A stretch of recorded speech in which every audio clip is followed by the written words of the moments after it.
Welcome back, everybody. This is the Back to Basic Sports Podcast, episode number 2. Today, I'm joined by my guests, Ian Murphy and Aaron Graber. What's going on? Teammates for life. I mean, we've been playing football, baseball, and basketball even for a little bit since we were all kids. So, I mean, this is a good crew we got with our two guests. And you guys like to introduce yourselves? A little background. What's going on, everyone? I'm Ian Murphy. You might have seen me before on some of the basketball broadcasts. Me and Griff, we work very well together. We were both offensive linemen. I was a tackle, and Griff was right next to me at guard, so we know each other very well, and we're looking to take over the podcast scene with this one.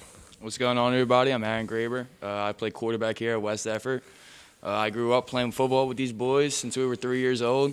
And it's, just a pleasure to be at the same table as them, just sharing a podcast. Yeah, so this is awesome. Obviously, the second episode, and we're having guests on. And we're going to look to have guests on more frequently. You'll probably see more of these two pretty frequently. These are two of my best friends in the entire world, and these are two guys I love to talk sports with. So there's not going to be a shortage of episodes with these two guys. And with that, we're going to go into Super Bowl talk already. We got a huge matchup. I mean, this is going to be an exciting game. You got the Chiefs and Buccaneers, and let's just start out early. Who do you think is going to win, Graber? I got the Chiefs. Most all-around team in the NFL. Andy Reid, mastermind.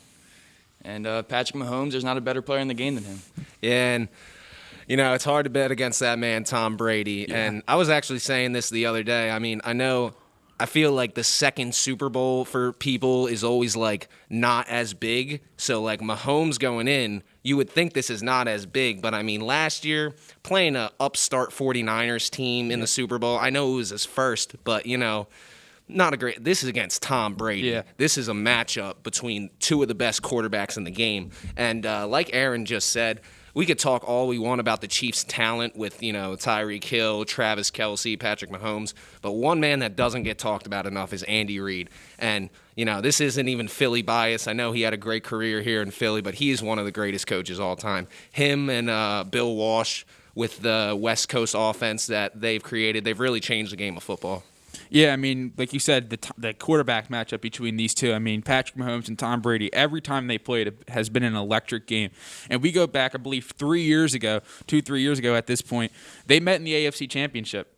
Yeah. And the score of that was 37-31, but that was an overtime game. OT, and a lot of people said, listen, I believe it was Chris Jones who lined up offsides on a pick to end the game. And he said, if Chris Jones doesn't line up offsides, we get another rematch of one of the most electric Thursday night games with the Chiefs and the Rams. So, I mean, when these two come together talking about Brady and Mahomes, I mean, fireworks are expected. And to me, we can talk about one of the most all-around teams. I mean, you got Andy Reid, agreed, one of the best coaches of all time. He finally has the Super Bowl to that name. And the mastermind that he is, compared with Eric Bieniemy, too, who is also a great offensive mind, who should be a head coach in the NFL. I mean, that team is all around. I mean, from the coaching staff to the O-lineman. I mean, Mitchell Schwartz is a great O-lineman for Patrick Mahomes to have protect on his backside. And, I mean, Eric Fisher as well. Yeah, Eric Fisher, too. And, I mean, look who you're throwing. You're throwing to a track team with with probably the best tight end probably the best tight end since Gronk. I mean, yeah, and that was the thing with Andy Reid in Philadelphia. With his West Coast style offense, you need great receivers to complement your quarterback. And they had a great quarterback in Donovan McNabb here in Philly, but they just didn't have the receivers. And actually, the one year they had T.O., they made it to the Super Bowl. So and T.O. played what I believe with a broken leg. In the Super Bowl. So, Andy Reid gets those good receivers and a good quarterback. I mean, it's hard to stop them. Let's not mark out their defense either. Yeah. Josh Allen last week.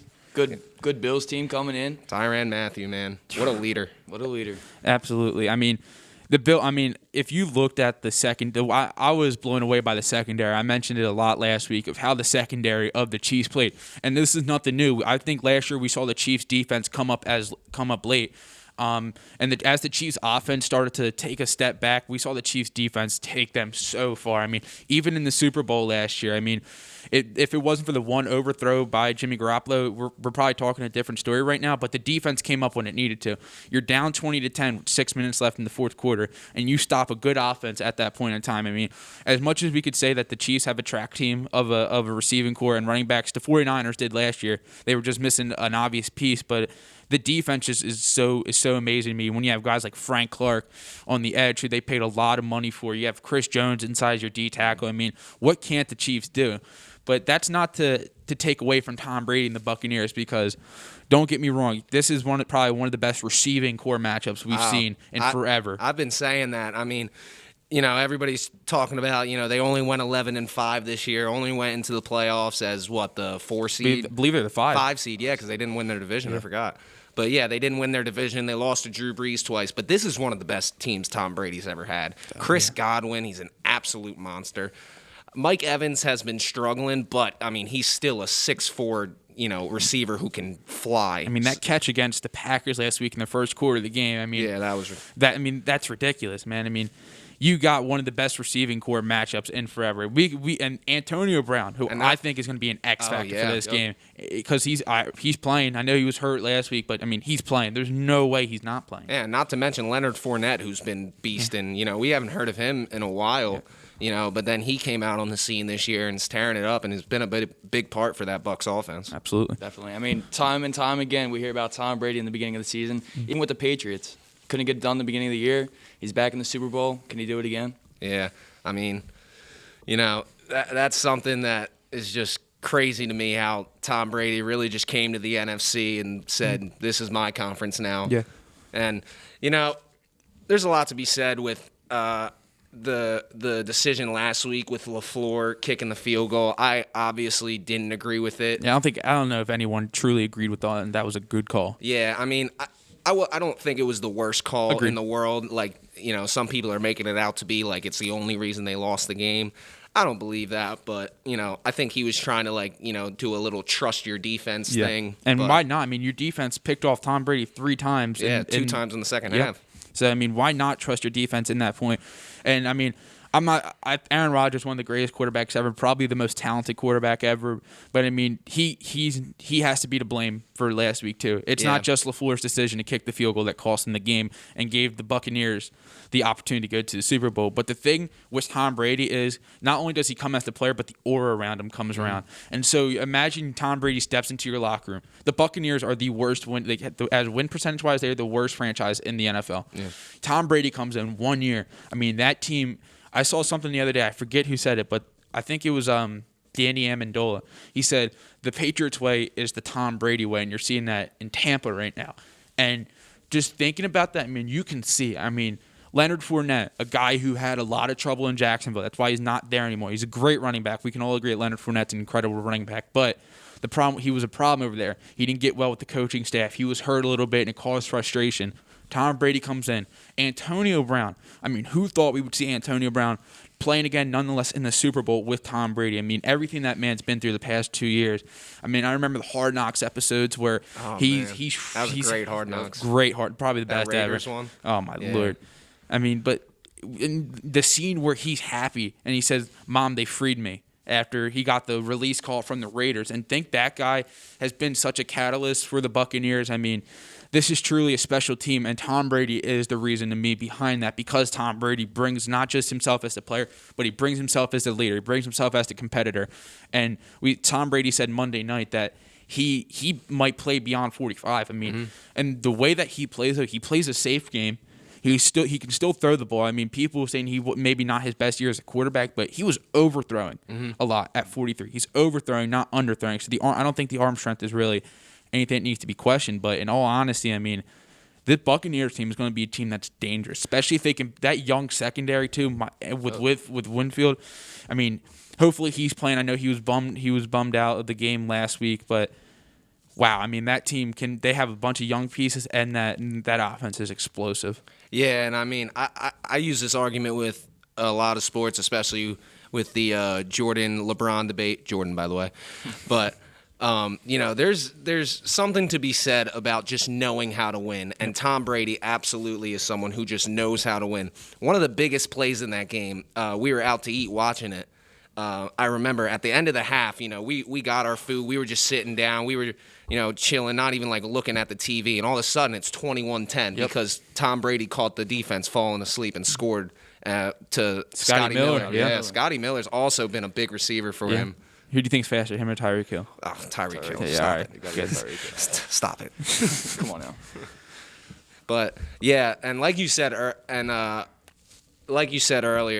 or actually I said earlier, with Tom Brady and the offense that they have, I mean, you know, that's a great role receiver in Scotty Miller, great third option. You know, like I said, Chris Godwin, Gronk has been big in the playoffs. Absolutely. You know, and you know the defense, Levante David, Devin White, all Stars. playing well. Yep.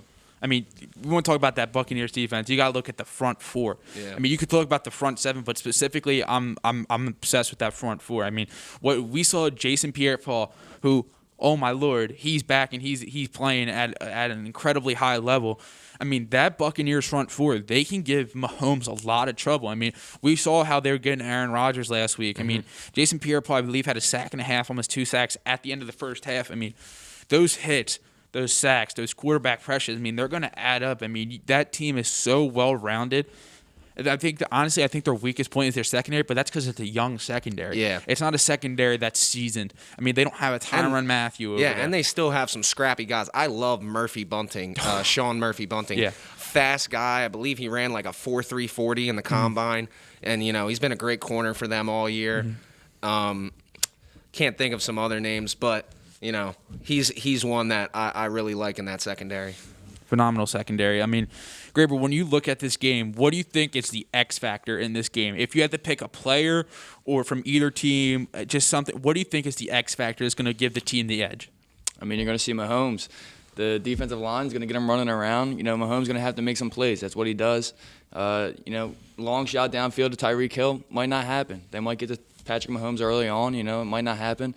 So just look for Travis Kelce underneath and, you know, some big plays. Yeah, I definitely agree that it's going to be the quarterback play that's really going to tell this game. And, you know, the odds for MVP came out and, you know, it was, you know, whatever. But I just think whoever wins this game, the quarterback is going to be the biggest part and will probably be the MVP. Yeah, no, for me personally, I mean, the quarterback's obviously always a great call, especially when you have these two guys playing quarterback. But for me, I've been thinking a lot about Antonio Brown. I mean, Antonio Brown, since the Buccaneers got him, I believe they got him. His first game was that week they played the Saints the second time. That was their first game with them. So you look don't count that game, but look at the games from that point on. Their offense has been unstoppable, and that's been since the addition of Antonio Brown. And for me personally, I think Antonio Brown's going to play such a role in this game because at some point you're going to play man defense. You're going to have to man up one of your corners with the Buccaneers wide receivers, and we already talked about their wide receivers. Last year they had 2 Pro Bowlers and Mike Evans and Chris Godwin. Not to mention they had the great role player for the receiving corps, Scotty Miller. And then you have one maybe in his prime, fully focused, one of the best wideouts I've ever seen play in Antonio Brown. And I don't think that's an exaggeration. I mean, the hard work, every team he's been around, every coach has said he's one of the most hardworking guys. But he just had maybe some stuff with in his head, CTE-wise. Maybe he has some. I just don't think he liked the Definitely Raiders. some screws loose in his head. There's 110% some screws loose in his head. But, I mean, you can't question his ability to play football. You can't. And I think that he's going to be such a factor in this game. And, I mean, Brady, that's a guy Brady invited to his house when he was in New England, invited to his house when he's in Tampa Bay.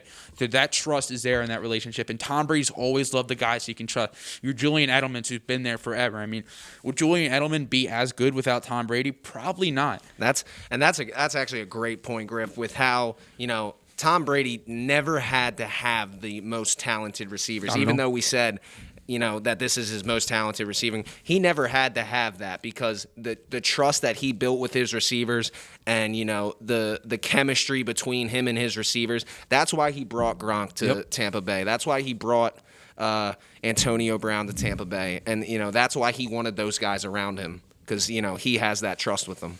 If you think about it, back to Atlanta, they're down 28-3.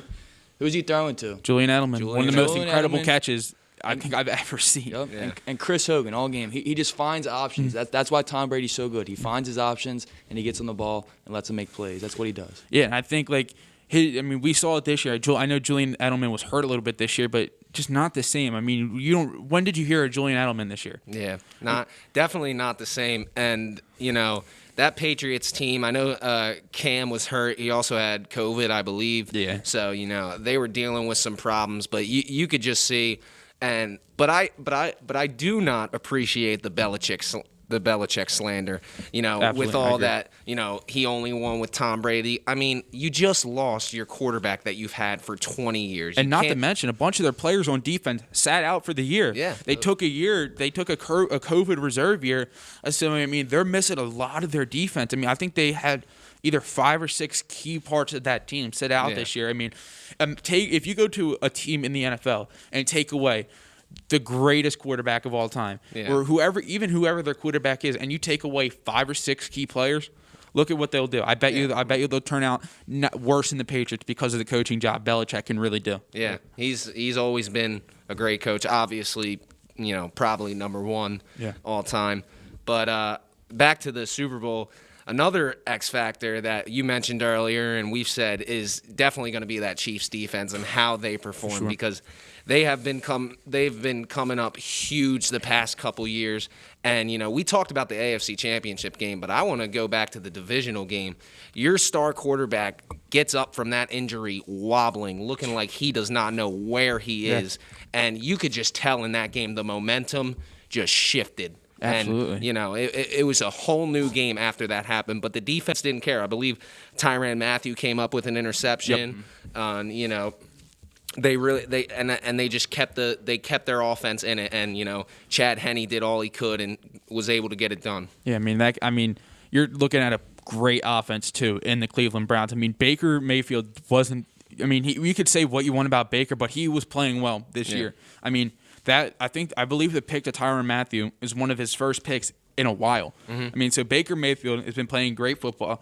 Look at your 2 running backs back there. You got Nick Chubb and Kareem Hunt, who you can hand the ball off any play. They're going to be dangerous next year. Oh my God! And I think not to get off topic, but I mean the Browns, the sky's the limit for them. I mean, it all relied on Baker Mayfield in my opinion, because Kevin Stefanski did an incredible job coaching that team as the former Minnesota Vikings offense coordinator. So when you look at that team as a whole, I mean, that team's going to be dangerous, and it's going to be competition for the Chiefs, because the Chiefs have a lot of money tied up in Mahomes. They're paying almost $50 million per year in Mahomes. I mean, that's a huge cap hit, and we're going to talk more about cap hits later when we talk up the Jared Goff situation. But I mean, this isn't baseball. Yeah. You can't just keep paying all your star players $50 million salary contracts. I mean, that's going to catch up to the Chiefs at some point. And you could say the same thing for the Browns, but I believe the Browns are probably going to end up trading Odell. I think Jarvis Landry is not going to be getting a huge contract. No. The only guy you might have to lock up for long term is probably going to be Nick Chubb and maybe Baker Mayfield if you're confident in him. I think that a lot relies on this year. Yeah. But I mean, and even running backs really don't last that long, so they 100%. probably won't give Nick Chubb the fat contract that a quarterback or a wide receiver would get. I mean, we're seeing that with Ezekiel Elliott. I mean, what have you done for me recently since you got in that huge contract? Yeah. I mean, and I hate to say it, but it is true. Running back is probably the most replaceable position in football. Just with the game, how the game is nowadays. I mean, it's a throwing league, and I do feel like you need a good running back who can get it done also in the pass game nowadays. But obviously it's a position that's just dying in the NFL. I don't know about you guys, but I love seeing the Browns play this year. Yeah.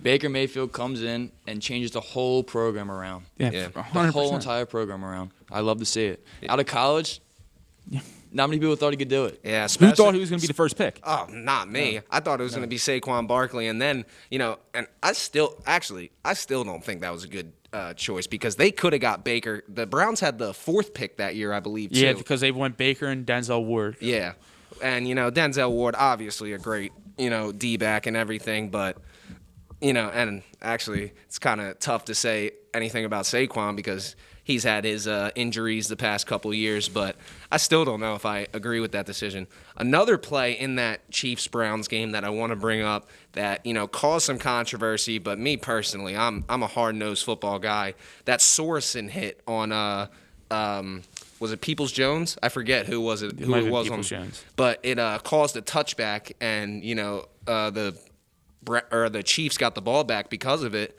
And, everybody's complaining about the helmet-to-helmet, but another big play by the secondary of the Chiefs by Sorensen with that hit. Yeah. He's also been a big part of that secondary. That's great to mention Sorensen. I mean, Sorensen's a guy that you see floating around the field. I mean, he's been there. I mean, he was on that Super Bowl team last year. So, I mean, especially like when you compare secondaries and you look at the experience of the Chiefs versus the young, raw talent of the Buccaneers, there's an advantage right there. I mean, Sorensen is your guy who's going to make those big plays. He doesn't need the spotlight. He doesn't need to be Tyrann Mathieu, the honey badger. He doesn't need any of that.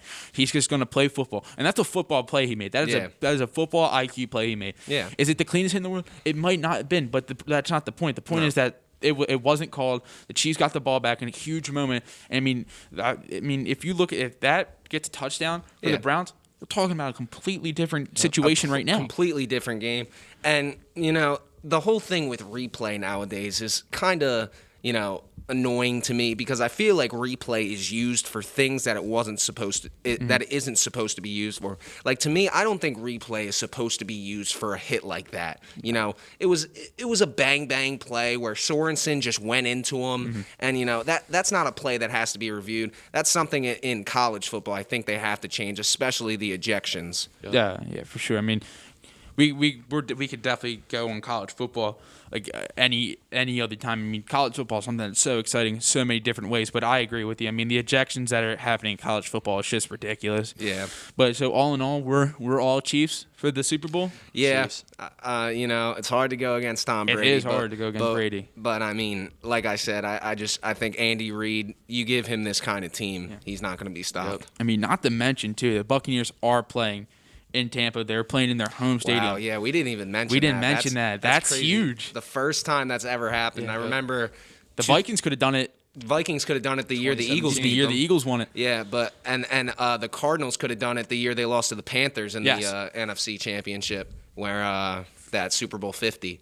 But yeah, that's the first time that's ever happened. That's crazy. On their home field, they mentioned that the Rams played in the Super Bowl in the 80s in Pasadena, but it wasn't their home field. It's not their stadium. Yeah, it's different. This is their home stadium, and are there fans? I believe there's 25,000 fans. Yeah, it is Florida. Florida's been. Those fans are gonna be going nuts, though. Yeah, a lot of the fans are gonna be first responders, like Yeah. for people who've been dealing with the COVID crisis and stuff That's like good. that. But you're gonna see a lot of Buccaneers red over there. I mean, how could you not? I mean, the Buccaneers, they have a lot of momentum. I mean, at this point, considering if you just want to look at the game, not mention rosters or anything, the Buccaneers probably have the momentum because they're playing in their home field.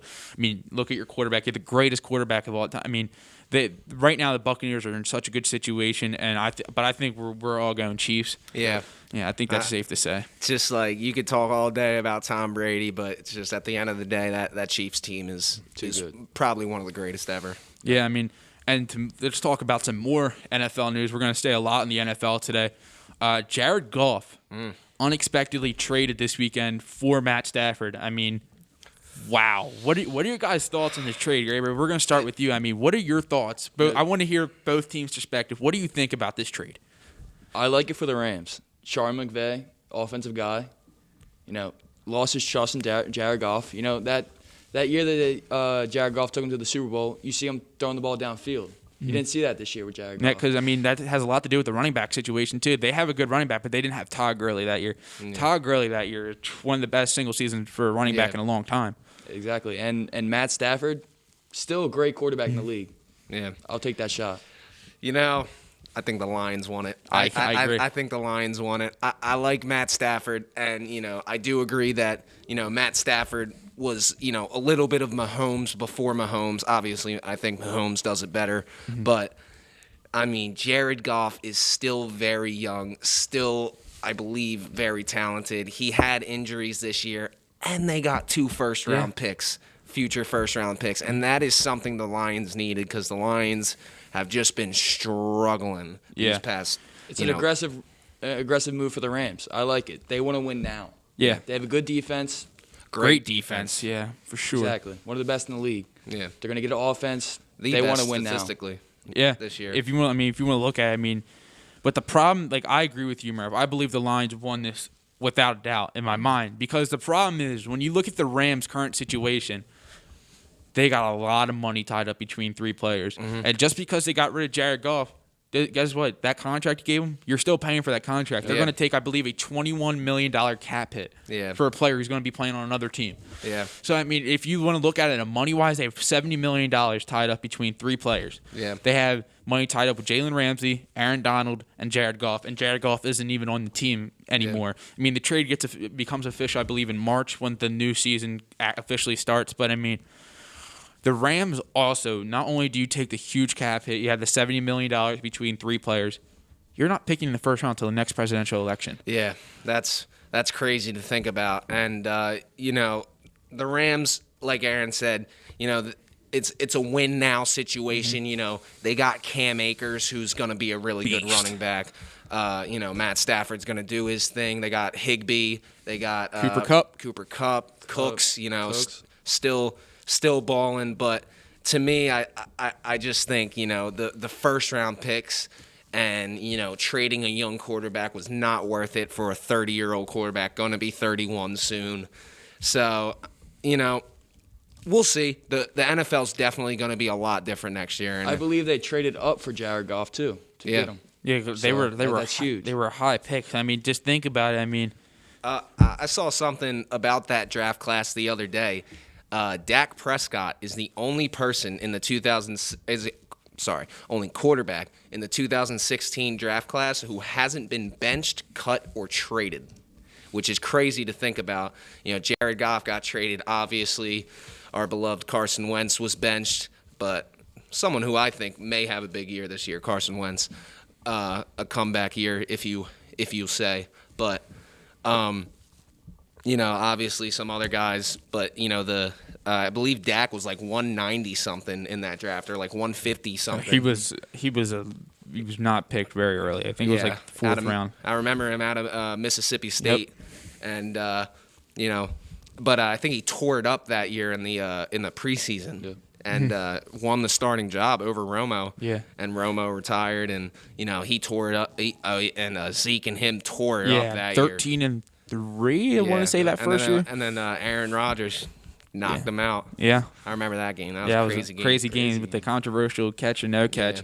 But I mean, we look back at the Lions. I mean, they have a good receiving core, really good receiving core. I really like Kenny Golladay and Marvin Jones. Now the problem is Marvin Jones is a free agent this year, so and he's 31 years old. So do you really want to sign a 31-year-old receiver when you have maybe one of the most loaded wide receiver classes in a long time, and the Lions are picking early?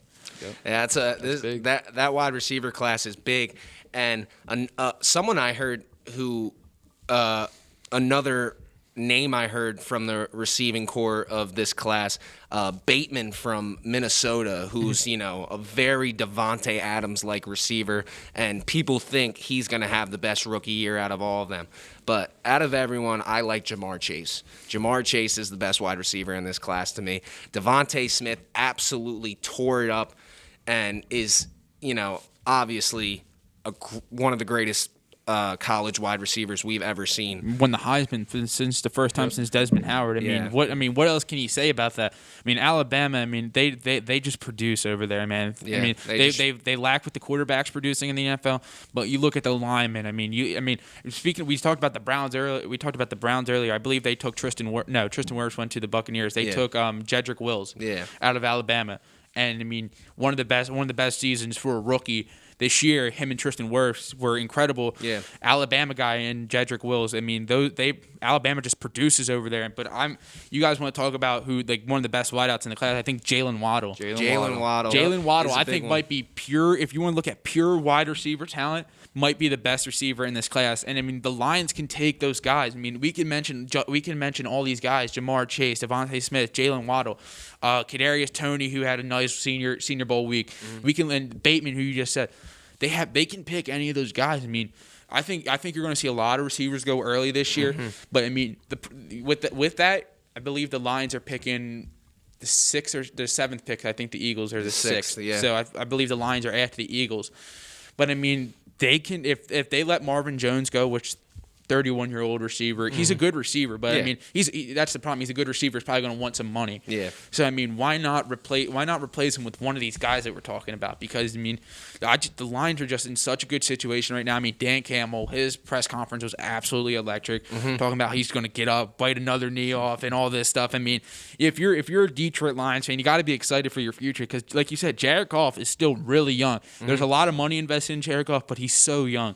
He can become that guy. I mean, pair him up with one of these young guys. If you draft a receiver, I mean, the Lions are going to be in such a good situation. I mean, they got to figure out some holes in their team, but I mean, the Lions in the future with a young quarterback, with a lot of draft capital now because they got the multiple first-round picks from the Rams. I mean, they can be in such a good situation. So overall, I really do think the Lions won this trade. Yeah, and like we said earlier, with all these trades going on, the NFL is going to be a lot different next year, especially on the sidelines too. A lot of new coaches coming in the NFL, and I believe 3 D lineman coaches former D lineman coaches were appointed head coach, and I know the Nick Sirianni guy for the Eagles. Excited about him, and I'm really excited to see the NFL next year and what it holds. Yeah. So if you had to give a letter grade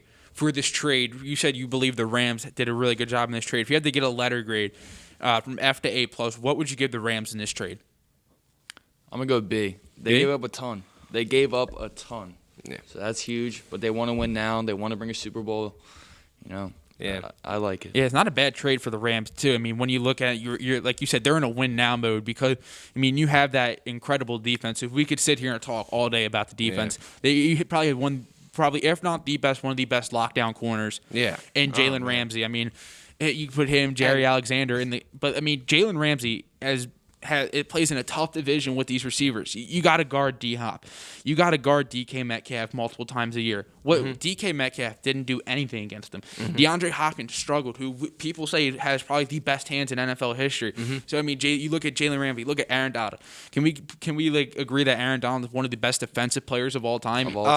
Aaron Donald is absolutely one of the best defensive players in all time. And right now, obviously, if someone had to draft a team and you could pick anyone, probably picking a quarterback first or someone, but when it comes to valuability at a position, Aaron Donald is the best player in the league. So that Rams team is stacked, and so that goes into what you were saying, Greg, that this is a team that's ready to win now. Matthew Stafford is an established quarterback. A lot of people say he's padded his stats, but I mean look at the situation he's in. I mean he's had multiple head coaches over multiple years. I mean that team's just been a struggle bus for so long. Yeah. He's in a good situation, one of the best offensive minds in football. I mean, we haven't mentioned Sean McVay's name enough. Yeah, Sean McVay is a very good offensive Earned mind. his respect in the league. Earned 100%. it. I mean, Bill Belichick after the Super Bowl told him he's going to be a great offensive mind. The respect is earned. That's the greatest coach of all time telling you're going to be a brilliant mind.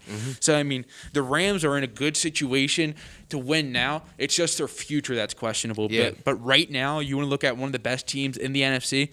The Rams are probably going to open up as not the favorite to win the NFC next year, but they're going to open up at probably a top 3 team to win the NFC next year because the Seahawks are so hit and miss at this point. Yeah. I mean the Cardinals. What is Kyler Murray going to become? So I mean you look at the Rams are in such good situation to win right now, but I mean they're a team that's aggressive and they're not worried about the future right now, which is a debate for another time whether or not that's a smart approach. But right now, they are built to be one of the best teams in the NFC, not in the NFL as well. Absolutely agree. I mean, obviously, like we said, one of the best statistical defenses we've ever seen this year with, Aaron Donald, Jalen Ramsey just leading the pack.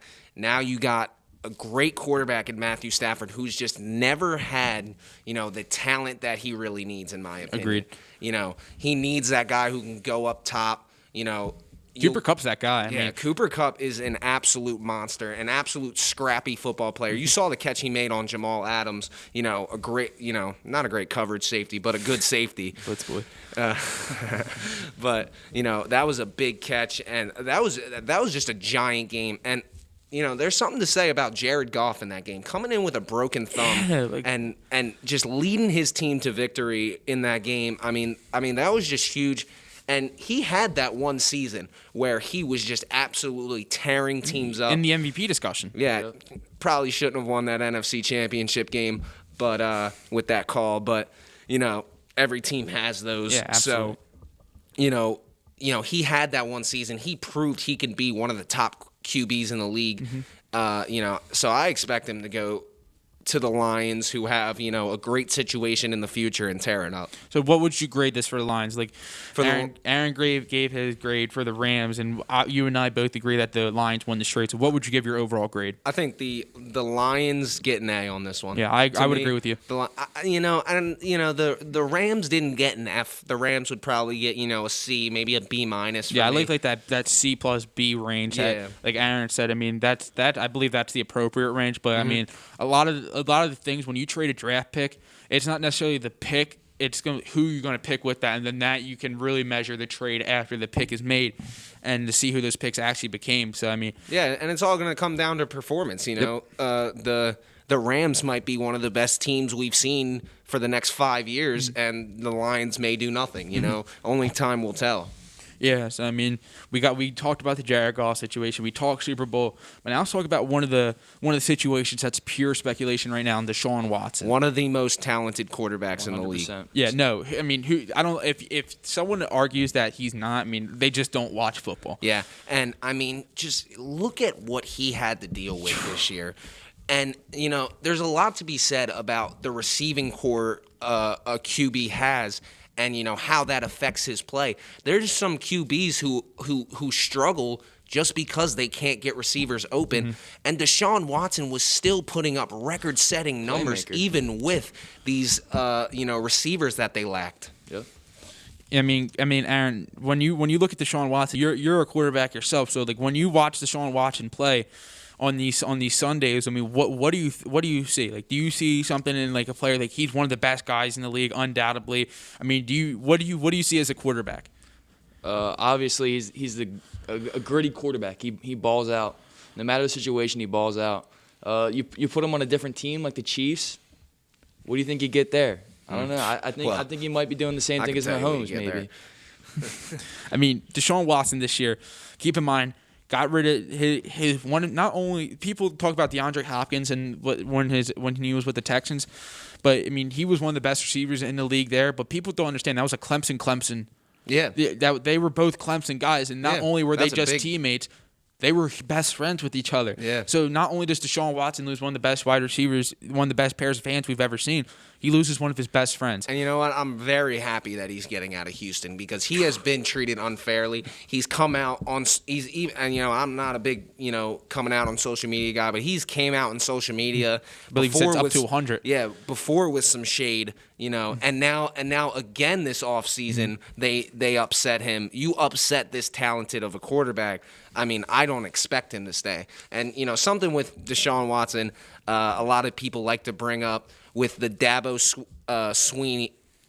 Sweeney quote that he is Michael Jordan, and that is just the type of player he's a playmaker who will win you games if you give him what he needs. I don't think that's a terrible statement at all. I mean, you put him in a situation comparing basketball to football, but you put him in a situation that Michael Jordan was in. Michael Jordan didn't win much until he got his Scottie Pippen there. No one wins by themselves. Exactly. I mean, people don't, especially in football. I mean, basketball, you can kind of win more by yourself. You can put up 40 points a night. You can do this, that, and the other. You can play great defense. But, I mean, that's 5 guys on the court. And this is 11 guys on the field who are playing the most violent game that there is. So, I mean, you need talent around you. And I don't even know the talent on Deshaun Watson's receiving core this year. He passed for almost 5,000 yards. The stats are right here. He had Will Fuller, which obviously a speed demon out of Notre Dame. But he's not much. I mean, Will Fuller's good. Yeah, but he's not some of these guys got. Yeah, I agree. And I just think Deshaun Watson. Apparently, one of his top teams is the Jets, who I also believe to be in a pretty good situation. But the thing I would say with the Jets, I still don't think you quit on Sam Darnold. I think Sam Darnold is a talented quarterback. I have some opinions on Sam Darnold. I agree with you. I think Sam Darnold is a talented quarterback. But I mean, when you want to compare quarterbacks, I mean, comparing Deshaun, that's the I was problem. just about to say that comparing Deshaun Watson and Sam Darnold is hard. Deshaun Watson, obviously a much more talented, much more proven quarterback, and Sam Darnold, he's had a couple rough years, but it's hard to blame him when you just haven't had really anything in New York. Yeah. So, Gary, if you had to pick a destination for Deshaun Watson, where do you think is the best fit for him? I'm going the Jets. Yeah. They have a good situation. Could build a whole program around Deshaun Watson, and that's a good move. Yeah, especially with Saleh there too now as the head coach. I mean, so when you want to talk about the Jets, I mean, you're probably gonna have to. He was one of the D lineman coaches, by the way. Yeah, Saleh. no, Robert Saleh, one of the incredible coach, defensive guy over in San Francisco. But I mean, you look at the Jets situation. You're probably, if you're going to trade for Deshaun Watson, I can imagine you're probably going to have to get rid of that first round pick. Mm-hmm. You're probably going to have to. You're probably going to get rid of another pick, a few other picks too, and you're probably going to have to trade Sam Darnold to the Texans. Which I mean, I think that's a good trade for the Jets. But the problem with the Jets is that you need to protect Deshaun Watson. I mean, Deshaun Watson can make plays, but quarterbacks can't take hits all the time. I mean, you got to protect whoever your quarterback is. So, I mean, if you Penei Sewell, who's probably people are saying one of the best O-line prospects in forever. I mean, that would be a great pick for the Jets, but the problem is they're probably not going to have that pick if they trade for Deshaun Watson. But I mean, if the Jets do trade for Deshaun Watson, say they get rid of that their first round pick, you have the money to sign Allen Robinson, and Allen Robinson's a freak of a wide receiver, and I mean, we get Saleh over there. You get a good team over there. You get a young foundation, and I think Deshaun Watson. I mean, saying the Jets is one. I mean, Deshaun Watson's a smart guy. Saying the Jets is one of his top locations, he knows that future is bright. It's not about right now. Yeah, but like I said, I honestly would say that for the Jets, I just don't know if Deshaun Watson's contract would be the best thing for them. Yeah, and Deshaun Watson, obviously, a generational talent, but. I just don't know if they want to deal with that contract. And you already have, your quarterback in Sam Darnold, who's shown flashes of being really good. So, if I were the Jets, I think I would, not go for Deshaun Watson. But the destinations for Deshaun Watson are all kind of complicated, honestly. The Patriots, they still got Newton, but – who's he throwing to over there? That's the problem. That's another problem with if you bring Deshaun Watson, So I just think every situation for Deshaun Watson's pretty complicated, but I'd probably say the Jets. Yeah, probably the Jets. I mean, I'm a Dolphins fan, but I don't think the idea of Deshaun Watson to the Dolphins is terrible. No. You look at a team who I have mixed feelings on Tua right now. I don't. He's such a question mark that you have Deshaun Watson who's there, and if Deshaun Watson listed, the first team to come out was the Dolphins. That Deshaun Watson said he would waive his no trade clause for the Dolphins. So I mean, you're gonna have to give up that first pick. You're gonna have to give up that probably your 2 first round picks. You're probably gonna have to give up Tua, but I mean. That team is built to win. I mean, the Dolphins are such a good defensive team, but they're missing it on offense. They're missing a playmaking quarterback. They're missing a guy. I like Devontae Parker, but he's not that playmaker. Yeah, and Tua, it's his first year, so we can't judge. Carson Wentz came out after a pretty rough first year and had almost an MVP season. I think he should have won the MVP that year. Yeah, I don't care that he got here. He probably should have won the MVP. I do agree with that. But, obviously it's not, going too well for Carson right now.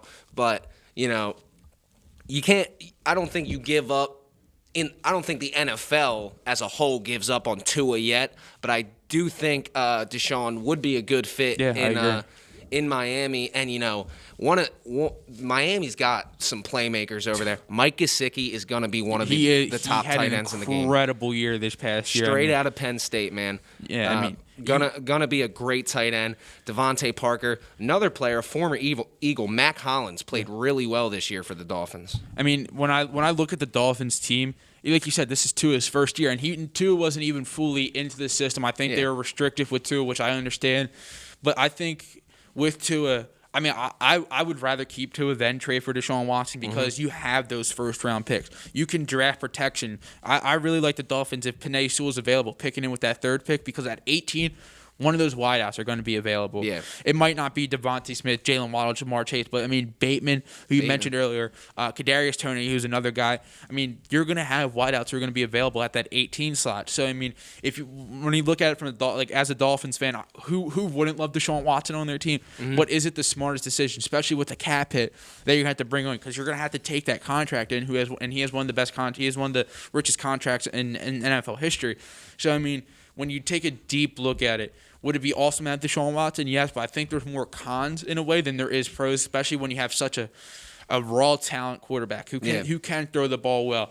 He's accurate. You just have to. I believe once Tua gets a full year under Brian Flores, under that offense. I mean, the Dolphins the offense wasn't it last year. They got new defensive or offensive coordinators, so I believe that offense hopefully is going to take a step forward, because that defense is fierce, man. I mean, Mahomes threw 3 picks against that defense, and I mean, if the offense was there, I mean, you could have seen the Dolphins beat the Chiefs. So I mean, that team is destined to be successful in the future. I mean, they were a game away from the playoffs this year. Just one of the best teams in the NFL. The Bills were in their way. So I mean, I think the Jets is a good move for Deshaun Watson in a way, but I mean, you got to look up what you're giving up for Deshaun Watson too, because you're not just getting Deshaun Watson, you're giving up a substantial amount. Yeah, and like I said earlier, the NFL is going to be completely different next year, and it's going to be so exciting to watch. One of the greatest college coaches of all time, Urban Meyer, coming up to coach the Jaguars, and he's going to get Trevor Lawrence, who he just beat in the college football playoff. That's definitely going to be interesting. One team that is going to be just absolutely decimated by the cap and everything is the Saints. They are, like $100 million. I believe $91 million right now in dead cap. Yeah, and then Drew Brees retires. I believe it takes off $13 or $17 million. But you're still 70. You're still 70. You're gonna have to get rid of everyone.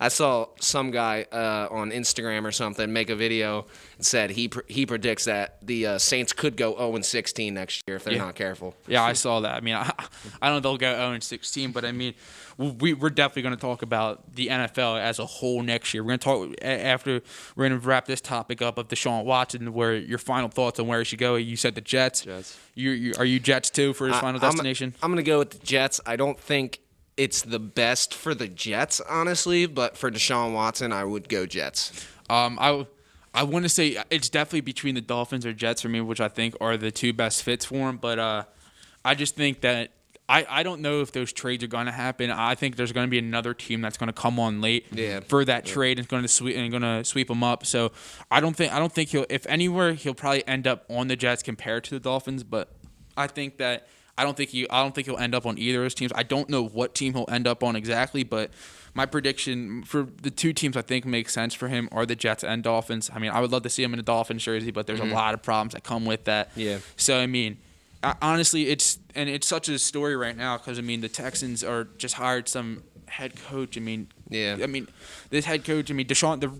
The problem started with Deshaun Watson because he wanted to be involved. They told him that he was going to be involved in the hiring of a general manager and a head coach. Yeah. And they just completely. He said something, and then no, we're not going to listen to you because he wanted Bieniemy. Yeah. That's who he wanted, and the Texans interviewed Bieniemy, but it was just the interview to have the interview. Yeah. They had like a whole outside third party crew get a general manager for him who I believe now one of a Patriots guy. Yeah. And they had David Culley, I think is the new coach for who was previously with the Baltimore Ravens. So I mean the Texans just really blew that situation up. But I think that either the Dolphins or Jets are two huge possibilities. Probably the Jets more. Yeah.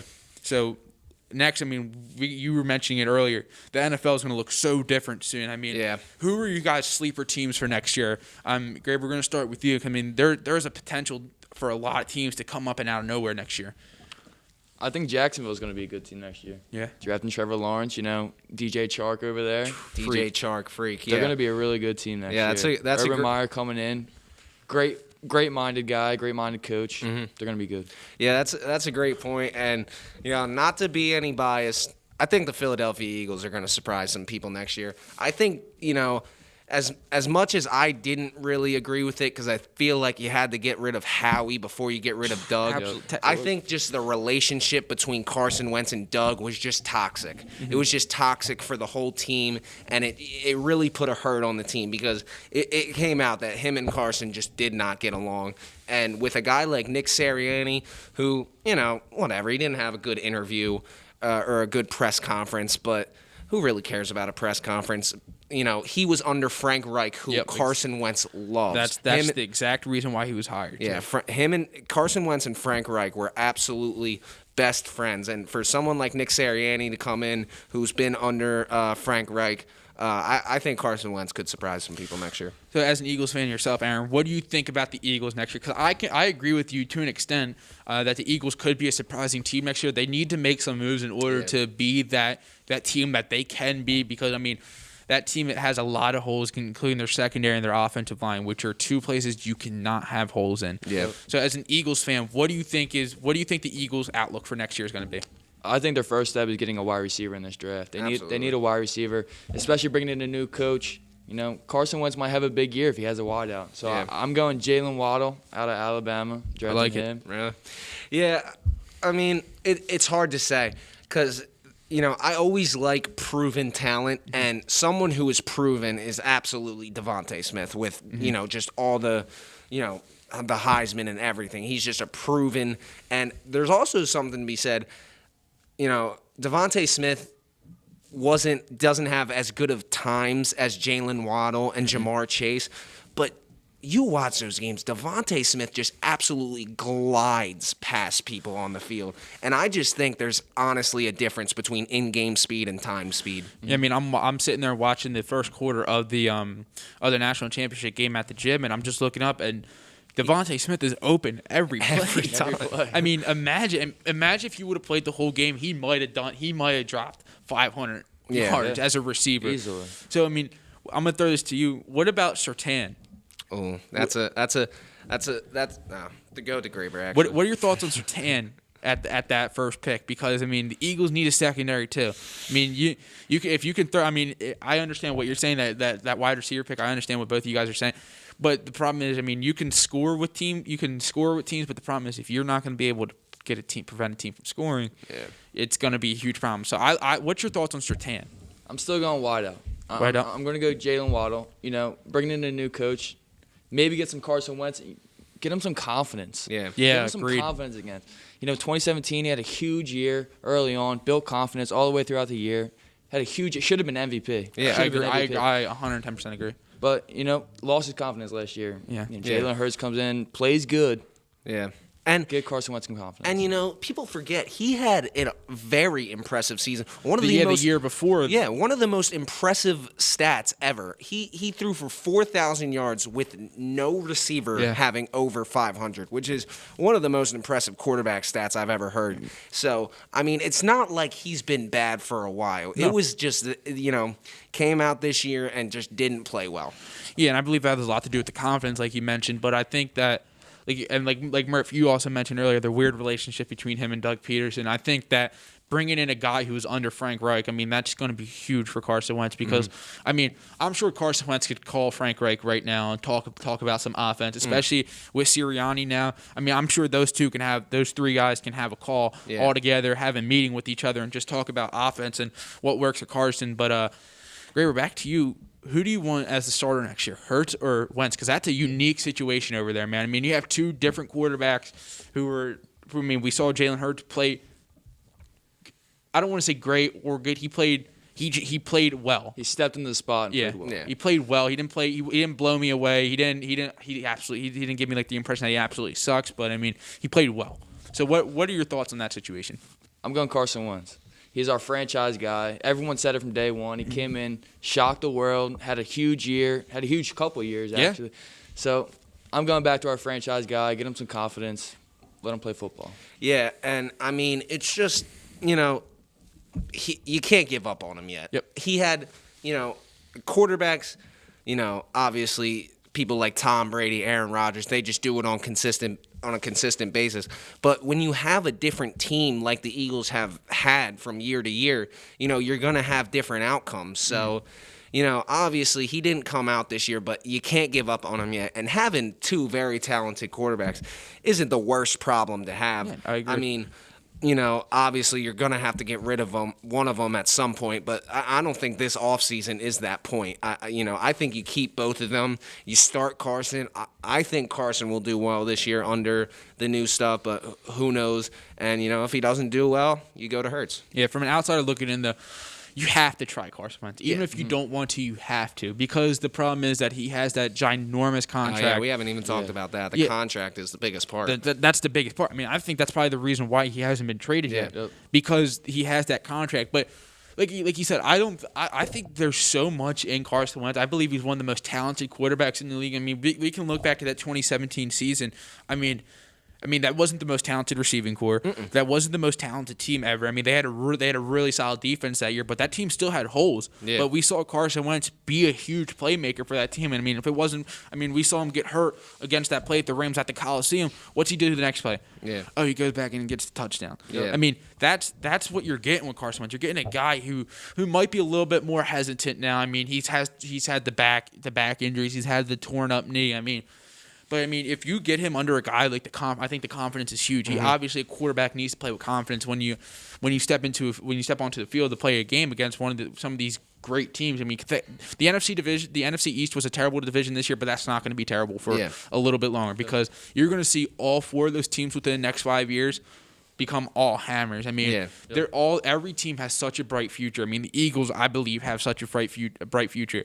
Dallas, I mean, they have the talent over there. They just need to figure it out. I don't think McCarthy was the right decision to figure it out, but I think one team in the NFC East, the Redskins, absolutely. With Chase Young. Chase Young is absolutely going to be – he's going to be an Aaron Donald type on that defensive line, just absolutely being a difference maker. They have Terry McLaurin, who's going to be one of the best receivers in the game if he gets the quarterback he needs. Yeah. So, what's your thoughts on Heineke? I think the football team's going to give Heineke a try. I mean, how could you not? But another thing I've been seeing is Cam Newton. Yeah, to the football team. I mean, you got that Ron Rivera, Cam Newton relationship there. I mean, I've seen that a lot all over the place. The Cam Newton and football team link. But I mean, Heineke showed you a lot. Yeah. In that playoff game against a fierce team. I mean, that team is not playing in the Super Bowl. Yeah. And so I mean, when you look at Heineke, I mean, I think there is going to be. I mean, if they sign Cam Newton, there's going to be a competition because. I think Heineke's game against the Buccaneers was more impressive than anything Cam Newton did all year. Yeah. And so when you take a look at that, I mean, that's a great question to ask with Heineke because you have a unique situation because who is Taylor Heineke?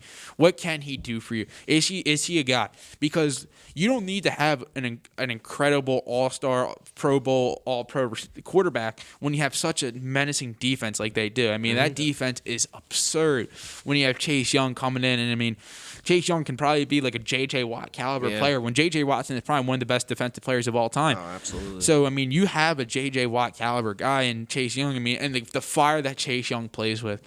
I mean, after they beat the Eagles coming off the field, I want Tom. Yeah. I mean, he didn't play his best game that night, but I mean, that's the fire. I mean, that is a young kid. Yeah. He's still a kid. Yeah. So when you pair that up with Heineke, and I mean, the team rallied so well around Heineke. I remember Chase Young after he scored that touchdown run. Yep. Chase Young came up to the camera, turned Heineke around and pointed Heineke, and I mean, that's what you need your guys to do. Chase Young's absolutely a good leader and a great football player, a good person, man. I saw him when he went up to Tom Brady after the game and was just like, you're the GOAT, man. Yeah. Like, you're the greatest I've ever seen. And, like, saying, I need that jersey. Yeah. And, he has respect for, game recognized game, and he's a respectable player, and he'll be here for a long time. And Tom Brady, what Tom Brady's seen it all, has called Chase Young a hell of a player. Yeah. Has given, like you said, game respects game. Game recognizes game. So, I mean, the NFL is going to be so exciting within these next few years. years, man. I mean, it's going to be so different next year. I mean, you said the Jacksonville Jaguars. I mean, you remember a few years ago, 2017, I believe they were in the AFC Championship with a 10-point lead on the Patriots. Blake Bortles was the quarterback. And that goes back to what I was saying about you don't need an all-pro quarterback. That's when they had Ramsey. And they had that defense. Ramsey, Saxonville. Yeah. That's what they were called that year. Saxonville. Calais Campbell.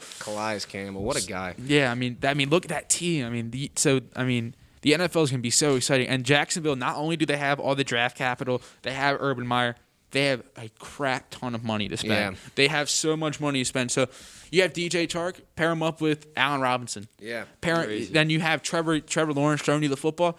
And then you can go out and get an offensive lineman. I mean, they have so much money over there. And the Jacksonville defense still isn't terrible. Yeah. So, I mean, Jacksonville is definitely going to be such an exciting team. We talked about the Browns earlier. It's going to be such an exciting team.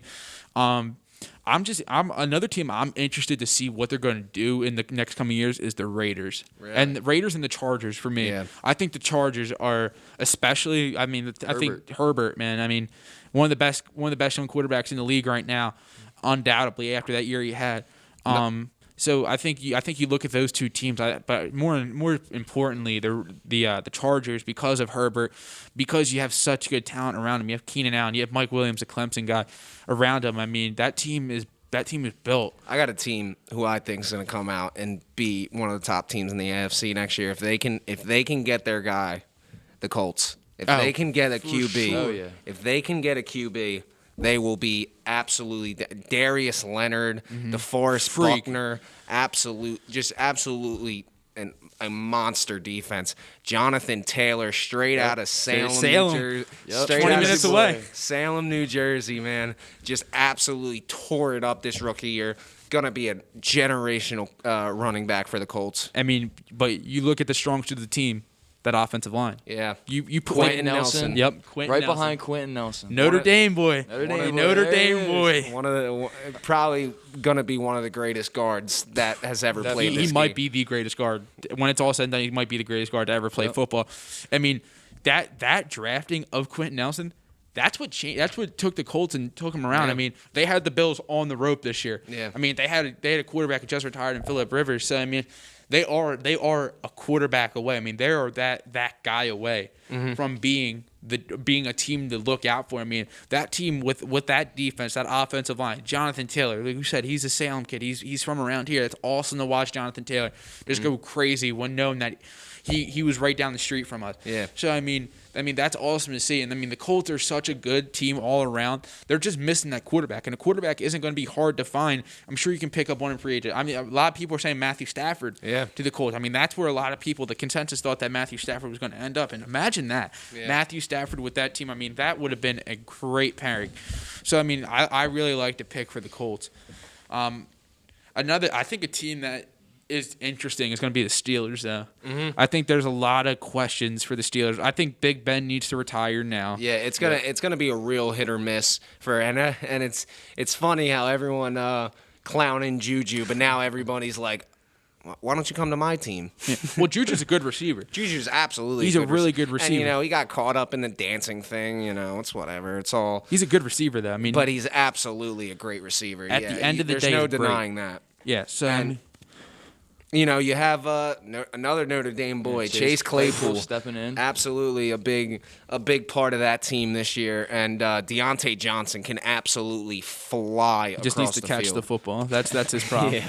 I mean, he led the NFL in drops this year. You just got to catch the football, and I mean that team's in a unique situation, especially. I mean, did anyone think the Dwayne Haskins signing made any sense? No.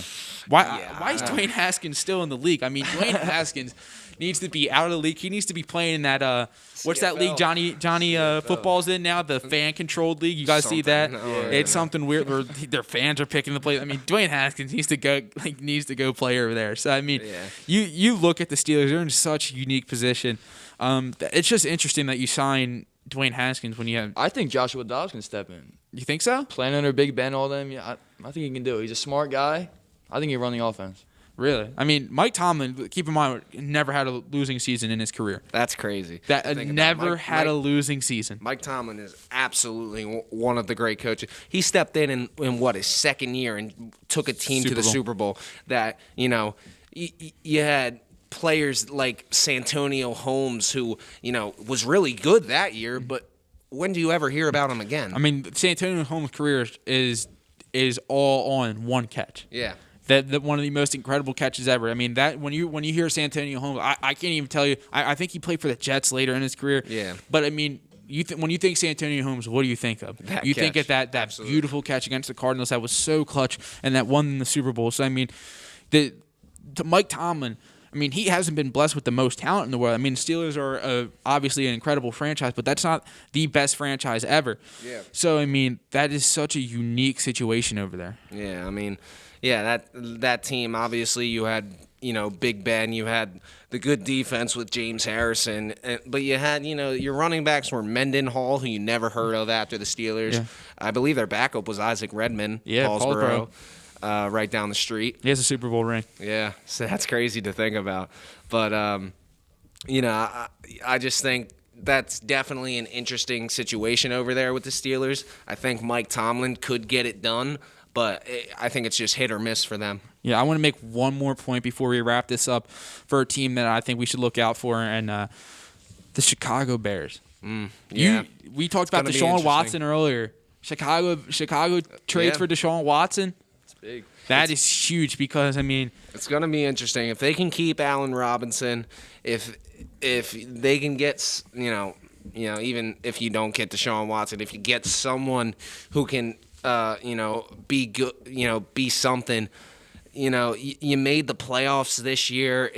It's looking up for them. And, I also think the Bears are another hit or miss team, Absolutely. but definitely I think more of a chance of a hit. yeah, I think if you just get anyone not named Mitchell Trubisky at quarterback, you're going to have success. Agreed. So, I mean, that's going to be a huge I'm excited for the Bears. I mean, my dad's a Bears fan, so I'm always paying attention to the Bears because they have such good promise over there. It just all relies on number 10 back there who's probably not going to be there. And Nick Hopefully Foles not. obviously wasn't it there either. Yeah. Nick Foles is just a better backup than still beat Tom Brady this year, but he's just a better back. He's not a guy that you can rely on and put your franchise on. So I think that if the Bears can pick up someone like of importance as the quarterback position, that is going to be an exciting team to watch out for. Mm-hmm.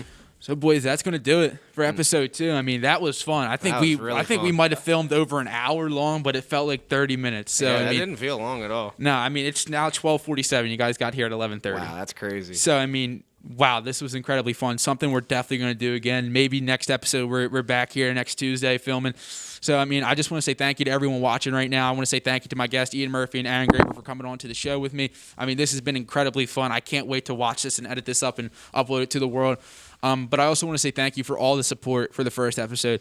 I mean, I started my channel last week, and I'm already at 64 subscribers, and I already have a video that already has almost 300 views, and it hasn't even been a full week yet of that channel's existence, and it's already doing so well, and I couldn't be more thankful to everyone who's reposted it on their story, who's been doing all this stuff supporting me. I just want to say thank you to everyone who's watching right now. Thank you for any constructive criticism. Thank you for anything you comment, any likes. I mean, I really do appreciate it. I want to say thank you to Mr. Kirsch for this whole setup. I mean, this is all made possible by Mr. Kirsch. So, I mean, overall, I'm just so thankful for this opportunity. Thankful for the guys I have right next to me who have been supportive. They thought this was an awesome idea. Everyone who's been around me who's thought this was going to be awesome, and they are believing in it just as much as I am. So I just want to say thank you to everyone, and that is going to be it for episode 2 of Back to Basics podcast, and we're going to be back. Yes, sir. Last thing I just want to say is one of the smartest and most hardworking people right here. If you're not subscribed to this channel, especially when it comes to the sports talk and everything, one of the best I've ever met. So if you're not subscribed to this channel, I don't know what you're doing. We got Pat McAfee Jr. over here. He'll be on ESPN one day, baby. Anything else, gentlemen? That's it. All right. Griff. I'll catch you guys later. Pleasure.